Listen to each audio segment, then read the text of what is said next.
Hi, Susie. My name is Destiny. I am a Gold Award Girl Scout. So, how are you doing today? I'm doing great, and so nice to meet you to talk about the Girl Scouts. It is so nice to meet you too. I can't wait to hear a little bit more about what you have to say, which leads me into my first question. So, I found out that you were actually once a Girl Scout like myself. And I just want to know, how has being a Girl Scout prepared you for the woman of distinction you are today? Destiny, I just want to say I am so honored to be recognized by the Girl Scouts of New York. I loved being a Girl Scout. I loved working on all the projects with them, having mutual goals like, selling cases and cases of Girl Scout cookies, and then having the satisfaction of meeting those goals. But it also was a lot about doing good, being positive, being a good listener, and being open to other people's ideas. And I also felt in the Girl Scouts, they encourage you to be a leader, and that it's safe to speak up and say how you think about things. So I think that all of these are lessons that prepared me for taking on challenges so that I could succeed in whatever I wanted to do, whether it was in a job, in the workplace, or even in my personal life. So it was a great experience.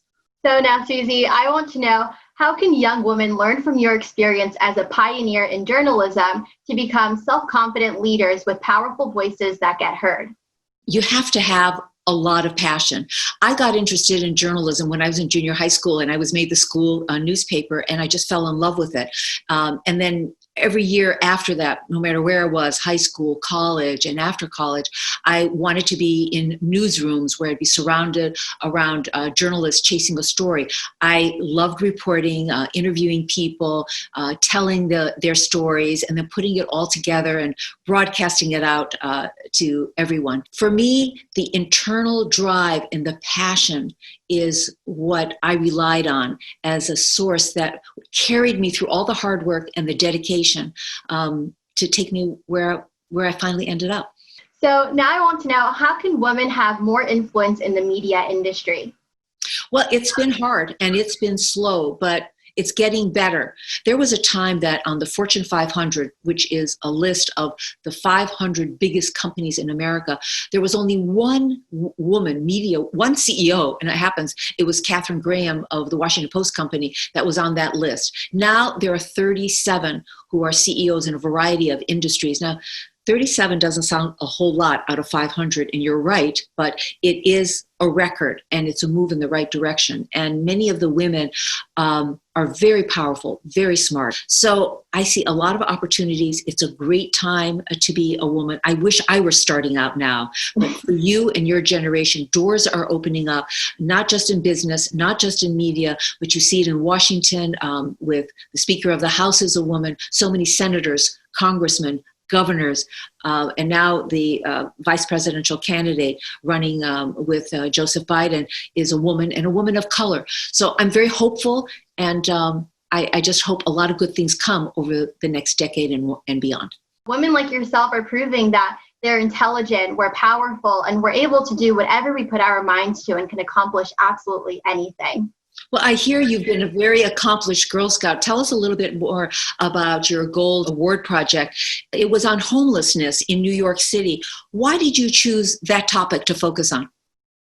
So I chose homelessness because I am an avid volunteer in my community. So I have been able to firsthand see many different situations and interact with many people. And just growing up, being so privileged and so grateful to have everything and being provided with everything that I need and more, I knew immediately that although I may have never experienced homelessness, I know that I can make an impact within that community. So I decided to make care packages and fill those with snacks such as granola bars, feminine hygiene products, and also toothpaste, toothbrushes, and donate them to different homeless shelters. Even though these care packages aren't necessarily solving homelessness, they're letting them know that they're cared for, and it means the absolute world to me to know that I am making a difference within my community. What are you thinking to do after Girl Scouts? Do you have any idea of where you want to go next?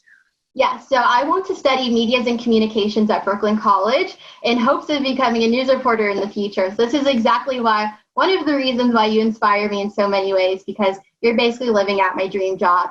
I think any organization would be very lucky to get you from all your enthusiasm and your energy levels. Thank you so much for sharing that. This is making me very excited for the future. Lastly, I want to know, what have you learned over the course of your career that has been most valuable to your growth as a leader? Think big, be bold, take risks, and most of all, find your passion. Because as I've been telling you, it's passion that powers the hard work, the determination, and the creativity that allows great things to happen. You can accomplish just about anything with those ingredients. Thank you for all of these incredible words and for inspiring me to want to stay motivated to accomplishing those goals of mine in the future. You are very enthusiastic, determined, and you have high energy. I think you got a great shot at doing exactly what you want. The best of luck to you, Destiny. Thank you so much, Susie.